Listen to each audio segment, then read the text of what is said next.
Oke, assalamualaikum warahmatullahi wabarakatuh. Jumpa lagi sahabat. Selamat pagi, selamat siang, selamat sore, dan selamat malam.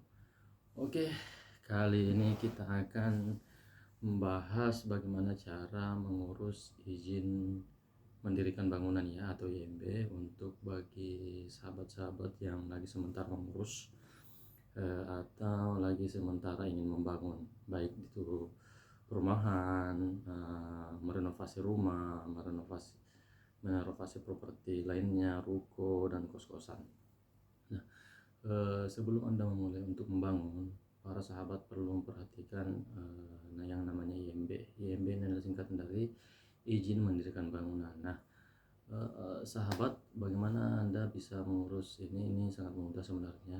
Memang beberapa orang memang menganggap remeh hal ini, namun IMB ini sangat-sangat membantu kita dalam legalitas dalam mendirikan bangunan. Kenapa?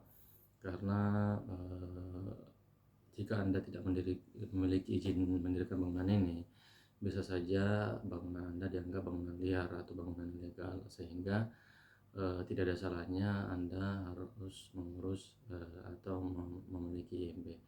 Nah, sahabat, untuk mengurus IMB di beberapa provinsi maupun kota Anda itu ada di pusat penanaman modal maupun pelayanan terpadu satu pintu. Nah, itu atau disingkat DPM PTSP, seperti itu. Jadi semua perizinan masalah ini ada di dinas tersebut. Nah, seperti apa sih model dari belangko ataupun jika ingin mengurus sendiri seperti itu? Nah, seperti ini sahabat. Ini contoh dari IMB yang dari Kota Makassar ya, dari Dinas Penanaman Modal dan Pelayanan Terpadu Satu Pintu, seperti ini. Nah, di dalamnya itu nanti ada belangko seperti ini yang harus diisi. Ini ada seperti ini ya, kita gaspal satu-satu. Nah, ini adalah contoh, ini mungkin sudah lihat. Nah, di sini ada berisi identitas dari pemohon yang akan mengajukan IMB. Kemudian nanti terdiri dari di sini ada penggunaan fungsi dari properti Anda, entah dari rumah tinggal, perumahan, perkantoran, bank, gudang, hotel, kosan, sekolah, rumah sakit, rumah ibadah maupun pelataran, seperti itu. Nah, di sini juga ada jenis kegiatannya seperti membangun baru, merenovasi, atau pemutihan atau penggantian, seperti itu. Kemudian jenis bangunan ada permanen ataupun lainnya. Kemudian jumlah bangunan itu bisa berapa bangunan. Kalau biasanya developer biasanya banyak bangunan ya, tapi kalau ini kita bahas untuk satu bangunan ya, tulis satu bangunan, seperti itu. Kemudian jumlah lantai, nah ini bisa ditulis jumlah lantai, mau satu lantai, dua lantai, tiga lantai, terserah dari yang Anda ingin bangun, seperti itu. Kemudian di lembar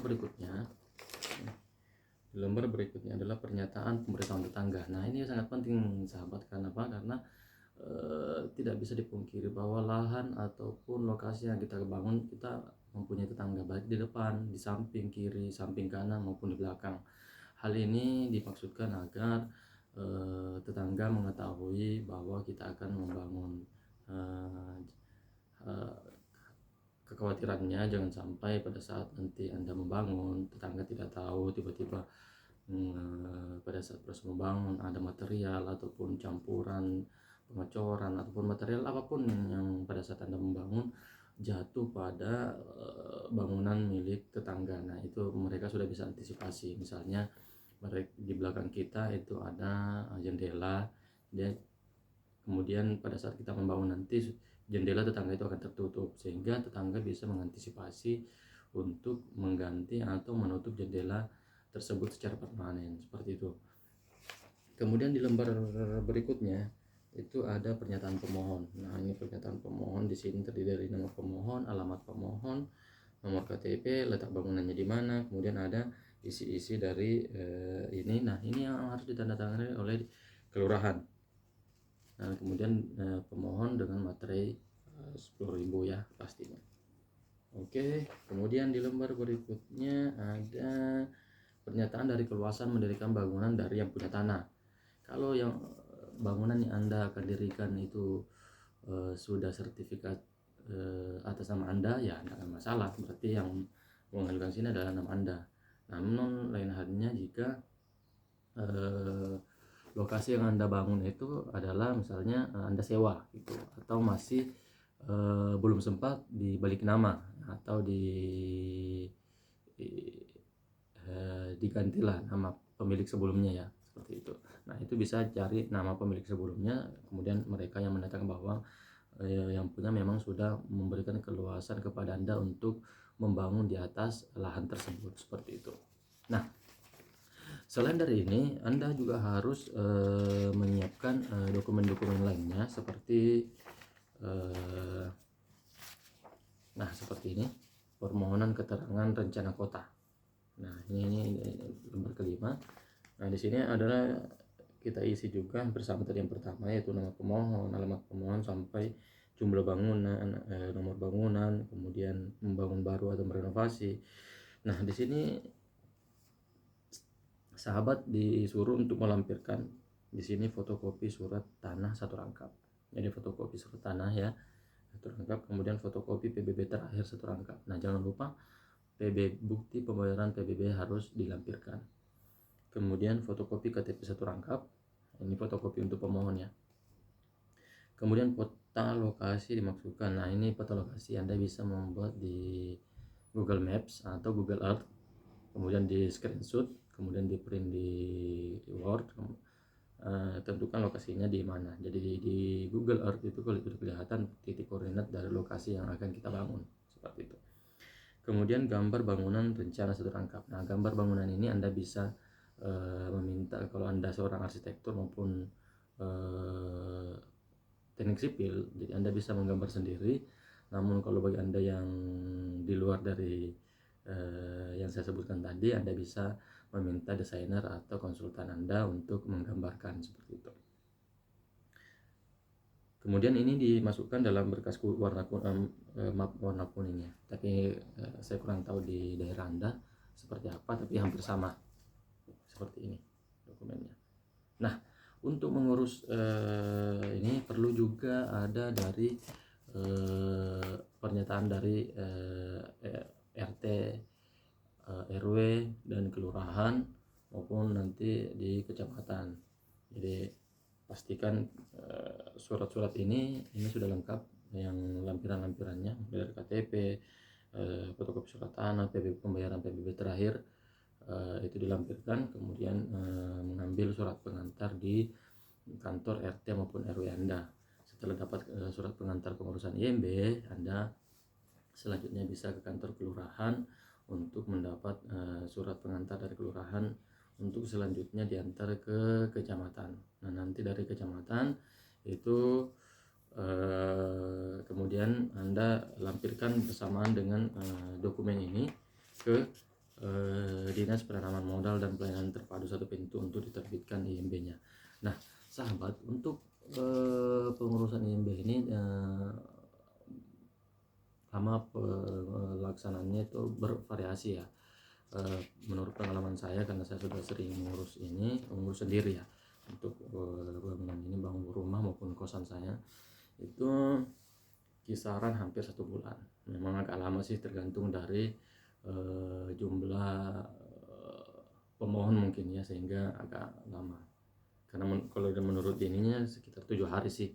Nah, dari pengajuan berkas janggal komplit nanti akan diberikan bukti tanda terima bahwa dokumen Anda sudah diterima oleh dinas tersebut.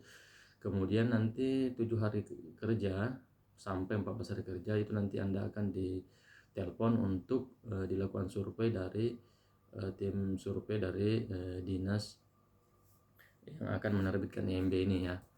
Nah, kemudian setelah dilakukan survei dan dinyatakan layak. Nah, sebelum Anda menggambar, saya lupa sahabat, bahwa di dalam menggambar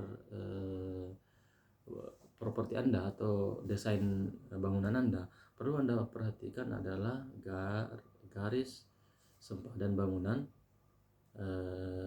berapa jarak, ini perlu Anda tahu masing-masing, karena setiap daerah, setiap jalan, setiap ruas, mau jalan utama, jalan provinsi, atau jalan perumahan ataupun jalan apapun, itu pasti berbeda-beda tiap